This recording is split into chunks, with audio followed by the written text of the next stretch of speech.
Ngayon si Ling yung Ling dito, si Coily ay nag-aantay dun sa may bandang Aray gitna. ko. Alam niya na walang flicker, kaka-flicker na lang yan. Pare, nakuha na niya. Finally, yung kanyang inaantay. Ngayon, susugod din dito si Ayun, PPP. Napakagandang knockup mula si Shit Kunpo eh. Oo, tsaka hindi na pwedeng palapitin tong Eudora. Madedelikado si Coily. Pero yan na, nag-start na ang laban. Okay, Tempest of Blade ay mapaforce ba ni Coily? Hindi na nga ginamit, ganun kalakas sa loob. At bibitawan na niya yung Tempest of Blade. Hahabulin pa si Baguhin. At makakakuha sila ng kill. At pinuntahan pa nga doon si Jin sa gilid. Habang nadamba ni PPP. Ramdam na ramdam talaga eh. Okay, si Akashi ang haharap. Si Coily naghahanap Ayan na. ng magiging target Aray machine. ko po. Alam nila na wala One. pang flicker. Yan!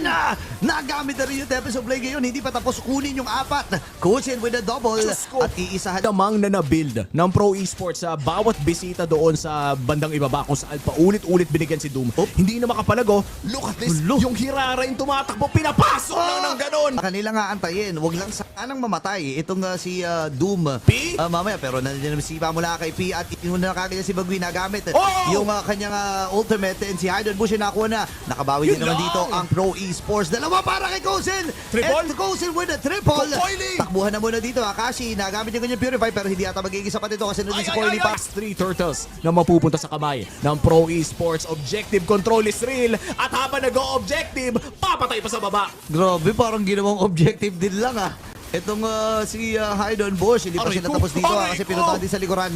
Nagamit yung Wrath of Dryad, tuloy-tuloy si Kosi sa pagsayaw. With a Zaman Force, Chrono Dashes, and Synchronization. Hindi pa Pero tapos. hindi pa tapos kasi pupunta rin itong Pro Esports sa may harapan. Nakapatay na naman. And against Entity 7, wala silang pake kung ito yung tumalong team sa Liquid kagabi. Wala na nga Ayan sumakay pa sa ulap pero napakagandang sipa na naman mula kay Pia Chishin ang kanyang nakuha. Akashi kailangan tumakbo sa kanyang buhay.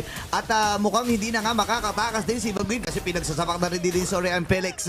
And siya'y makakakuha ng dalawa. Akashi pipilitin lang sana May Lord pa. ilagay din sa may gilid. Yung Lord na ito, sinasayaw-sayawan lamang niya habang si Dumay nakaka-free hit.